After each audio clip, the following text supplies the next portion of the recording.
प्रभु यीशु ख्रीस्त में मेरे प्यारे भाइयों और बहनों, पिता परमेश्वर की असीम दया और कृपा से हम फिर एक बार एक परिवारजन के रूप में उसके सामर्थ्य के तले उपस्थित हुए हैं, उनके नाम की प्रशंसा करने, उनके वचनों का अध्ययन करने। इन सब के लिए, इन सारे अवसरों के लिए हम उन्हें तहे दिल से धन्यवाद दें।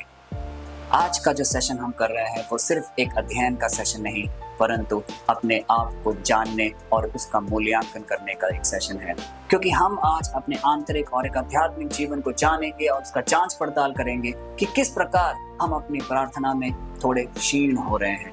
हम एक दबे आवाज में अपनी प्रार्थनाओं को परमेश्वर के सम्मुख रखते हैं, उतनी उत्तेजना या उतने उत्साहित हम नहीं रह पाते। और इसका एक बहुत ही सरल जवाब है। याद करिए वो आखिरी समय, वो आखिरी वक्त जब आपने पिता परमेश्वर के सम्मुख एक उत्साहित रूप में जोर से चिल्लाकर पिता परमेश्वर की प्रशंसा और उसके गीत गाया हो।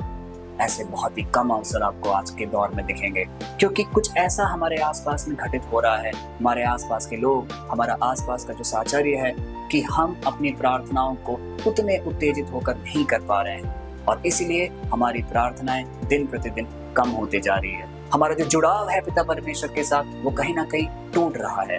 हमें इस बात का आकलन करना बहुत जरूरी है, क्योंकि पिता परमेश्वर कल भी, आज भी और कल भी निरंतर हमें प्यार करता और अपनी अनुकंपा और कृपा में संजोए रखता है। हमारा व्यवहार, हमारी प्रार्थना उसके प्रति भी वैसे ही रहनी चाहिए, कभी भी उसमें कमी नहीं आनी चाहिए। और इसका एक बहुत ही छोटा उदाहरण है। आप मानिए कि आपके माता पिता या आपके परिजन या आपका बहुत ही खास मित्र, यदि आप उससे अचानक बात करने में थोड़ी ढील बरतें या उससे काफी दिनों तक बात ना करें, तो हो सकता है कि एक दिन वो आपके सामने आएगा और आपसे पूछेगा कि दोस्त क्या हुआ, अब आप पहले जैसे नहीं रहे, आपके व्यवहार में बहुत कुछ बदला जा रहा है, क्या हुआ आपको। इस प्रकार के प्रश्न से वो हमारे सम्मुख आएगा।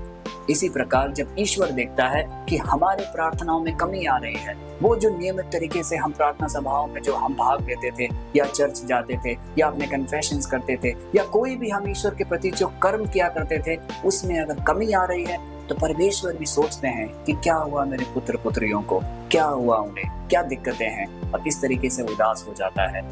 प्यारे भाई और बहनों, पिता परमेश्वर से हमारा जो रिश्ता है वो एक निरंतर तरीके से बनाए रखना हमारा कर्तव्य है और यही अनिवार्य है, क्योंकि आज का वचन जो हम पढ़ने जा रहे हैं वो कल के आगे से ही लिया गया है। क्योंकि कल के विषय में हमने ये देखा था कि 2 सैमुएल अध्याय 6 पद संख्या 10 से 12 में हम ये सब स्पष्ट रूप से देख रहे थे कि दाऊद पहले ईश्वर के संदूक को लेने से इनकार करता है, क्योंकि वो घबराया हुआ होता है। लेकिन बाद में जब वो देखता है कि ओबेद एदोम के घर में इतनी आशीषें आई जहां वो संदूक रखा गया था, यह देखकर उसका मन परिवर्तित हो जाता है और वह ये दृढ़ निश्चय करता है कि मैं प्रभु के संदूक को वापस यरूशलेम लेके जाऊंगा। आज का वचन जो हम अध्ययन करने जाते हैं वो है पद संख्या 15, जो कि हमें यह दिखाएगा कि किस तरीके से दाऊद उस प्रभु के संदूक को यरूशलेम लेके जाता है। तो आइए इस वचन का अध्ययन करें और जानें कि प्रभु हमसे क्या बातचीत करना चाह रहा है। पद संख्या 15 हमें यह कहता है, और दाऊद और इज़राइल का सारा घराना यहोवा के संदूक को जय जयकार और नरसिंगे की आवाज के साथ ले आया। जय जयकार और नरसिंगे के आवाज के साथ ले आया। प्यारे भाई और बहनों, यह वचन में शक्ति है, यह वचन में एक प्रत्याशा है। वो हमें यह दर्शाता है कि ये वही दाऊद है, एक राजा है, लेकिन वो आज अपने निम्न स्तर में आकर अपने जो उसकी जो प्रतिष्ठा थी उन सबको भूलकर उच्च आवाज में, तेज आवाज में नाचते गाते हुए और नरसिंगे की आवाज में वो पिता परमेश्वर की महिमा कर रहा है, उसकी स्तुति कर रहा है। और साथ में कौन है? इज़राइलाइट्स, इज़राइल जनता, वो भी उनके साथ कदम पे कदम आगे बढ़ रही है। इतना उत्साह कहाँ से आया, इतनी परियोजना इनके मन में कहाँ से आई? ये आया है प्रभु के संदूक की उपस्थिति से, प्रभु के उपस्थिति से। क्योंकि जिस भी जगह, जिस भी घर, जिस भी व्यक्ति के मन या हृदय या घर में प्रभु का निवास होगा, उसका जीवन भी ऐसा ही उत्साहित होगा, ऐसा ही प्रज्वलित होगा। यही है आज का वचन जो हमें दर्शाता है। आज का वचन हमें एक और भाग की ओर हमारी आशा को केंद्रित करता है। वो हमें यह दिखाता है कि ये वही दाऊद है जो कल जो हमने अध्याय पढ़ा था 10 से 12 के बीच, वो शुरुआत में काफी घबराया हुआ था। वो नहीं जानता था कि मैं इसका प्रभु के संदूक का रख रखाव कैसे करूंगा, और इसलिए वो इनकार करता है और उस प्रभु के संदूक को ओबेद एदोम के घर में रखता है। वो ओबेद एदोम को नहीं जानता था। एक ना जानते हुए इंसान के घर पे भी वो तैयार हो गया प्रभु के संदूक को रखने के लिए। लेकिन जब उसने देखा कि ओबेद एदोम के घर में, उसके घराने में इतनी खुशहाली आई, इतने वरदानों से उनका घर भर गया, तो दाऊद का मन भी परिवर्तित हुआ। और आज हम देख रहे हैं अध्याय 15 में कि किस प्रकार वो नाचते गाते, वो प्रभु की महिमा गाते हुए यरूशलेम की ओर रवाना हो रहे हैं। प्यारे भाई और बहनों, इस वचन से हमें बहुत बड़ी महत्वपूर्ण शिक्षा ये मिलती है कि हमारा आज का जीवन कितना भी पाप में घिरा पड़ा हो, हम कितने भी गहरे गर्त में गिरे पड़े हों, हमारे दिल में प्रार्थना के प्रति उतना उत्साह भी ना हो, लेकिन ईश्वर यह देखता है कि किस प्रकार हम वापस उसके पास आते हैं। पिता परमेश्वर ने दाऊद को कोई भी अपने कर्म के कारण उनको कोई पनिशमेंट नहीं दिया, उनको कोई भी चीजों से वंचित नहीं रखा, परंतु उन्होंने ये देखा कि दाऊद अपने मन को बदलकर किस प्रकार वो प्रभु के सानिध्य में वापस दोबारा आते हैं। उसी प्रकार यदि हम भी अपने मन को परिवर्तन करके इन वचन सभाओं में भाग लेकर प्रभु के वचन का अध्ययन कर यदि हम अपने मन को बदलाव करते हैं और पिता परमेश्वर के शरण में आते हैं, तो ईश्वर निश्चय ही हमें बाहें खोलकर हमें स्वीकार करेगा, हमें हर वह आशीष देगा जिसकी हमें जरूरत है। प्यारे भाइयों और बहनों, जब हम आज पद संख्या 15 में पढ़ते हैं कि दाऊद और इजराइल की जनता बड़े उत्साहित होकर चिल्लाकर पिता परमेश्वर के नाम की प्रशंसा कर उनके जय जयकार करके प्रभु के संदूक को यरूशलेम लेके जा रहे थे, तो इसके फलस्वरूप, इसकी प्रतिक्रिया में पिता परमेश्वर ने क्या किया, ये हम पढ़ते हैं 2 शमूएल अध्याय 7 पद संख्या 10 से आगे। और पद संख्या 10 में ये साफ साफ लिखा है कि इजराइल के जनता को एक बहुत बड़ा वरदान मिला, उन्हें एक नई भूमि मिली और पिता परमेश्वर ने उन्हें यह चीज साझा किया कि इस भूमि में मैं तुम्हें यहाँ सुदृढ़ बनाऊंगा, तुम्हारे शत्रु, तुम्हारे दुश्मन तुम्हें छू भी नहीं सकेंगे, हर मुश्किलों से तुम आजाद रहोगे। ये थी प्रभु परमेश्वर की कृपा इजराइल के जनता के ऊपर। और सबसे बड़ा वादा, सबसे बड़ा उपहार हम पढ़ते हैं पद संख्या 12 में, और वो इस प्रकार है, जब तेरे दिन पूरे होंगे और तू अपने पितरों के साथ सो जाएगा, तो मैं तेरे बाद तेरे वंश का एक पुरुष उत्पन्न करूंगा और उसका राज्य स्थापित करूंगा। प्यारे भाई और बहनों, यह है प्रभु परमेश्वर की लीला, उसके अनुकंपा हम सबके जीवन में।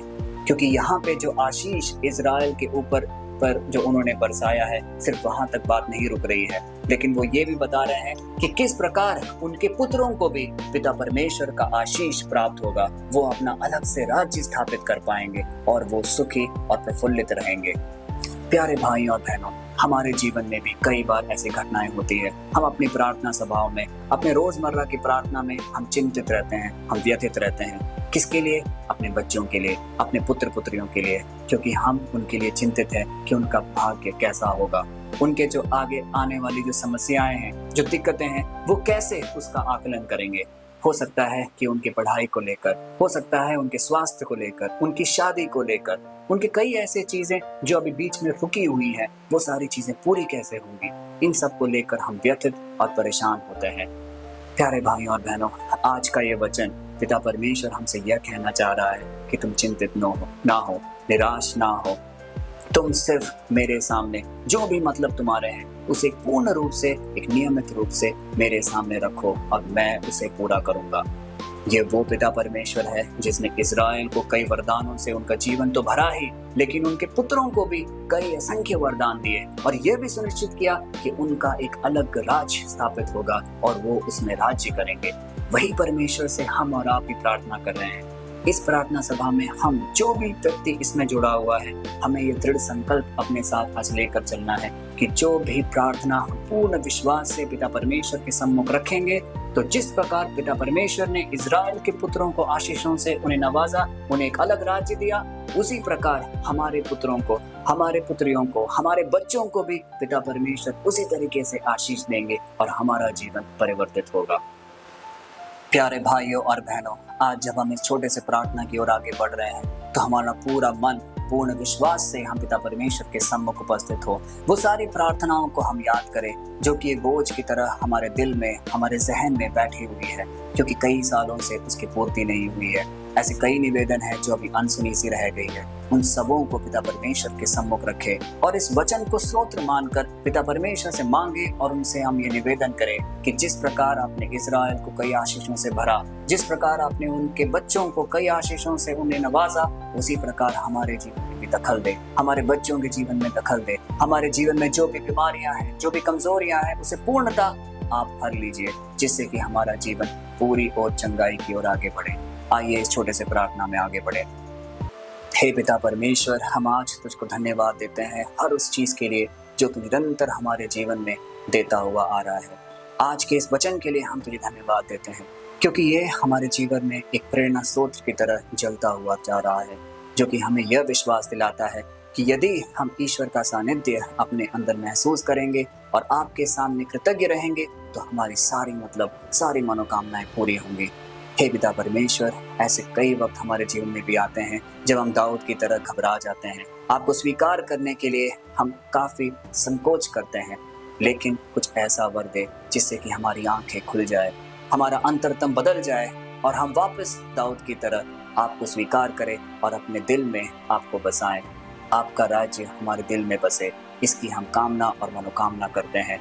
हे प्यारे पिता, इस प्रार्थना सभा में जो भी व्यक्ति उपस्थित है, हम सबके मन और हृदय को टटोल। आप देखिए कि हमारे मन में ऐसे कई प्रार्थनाएं हैं जो अभी तक पूरी नहीं हुई है। उन सबको आपके पवित्र नाम पे हम चढ़ाते हैं और हम आपसे निवेदन करते हैं, हे पिता, हमारी प्रार्थना सुन। प्यारे भाइयों और बहनों, सोचिए दाऊद की वो खुशी, इजराइल का वो हर्ष और उल्लास कितना अकल्पनीय रहा होगा, क्योंकि वो सब साक्षात पिता परमेश्वर के सानिध्य में चल रहे थे। ऐसे ही हमारा जीवन भी जब पिता परमेश्वर के सानिध्य में उठता और बैठता और जीता रहेगा, तब हमारे जीवन में भी एक बहुत बड़ा बदलाव आएगा। हमारा जीवन निरंतर प्रफुल्लित और उत्साहित होगा, क्योंकि पिता के सानिध्य में जो भी व्यक्ति रहता है उसके जीवन में कभी भी निराशा दस्तक नहीं दे सकती, क्योंकि ईश्वर हमें संजोए रखेगा, हमारे रास्तों को सुरक्षित रखेगा और हमें एक आरामदायक जीवन देगा। हमारे सारे मतलब पूरे होंगे और हमारी सारी प्रार्थनाएं सुनी जाएंगी। यह है उसका वादा, उसकी दया और अनुकंपा हम सबके जीवन में।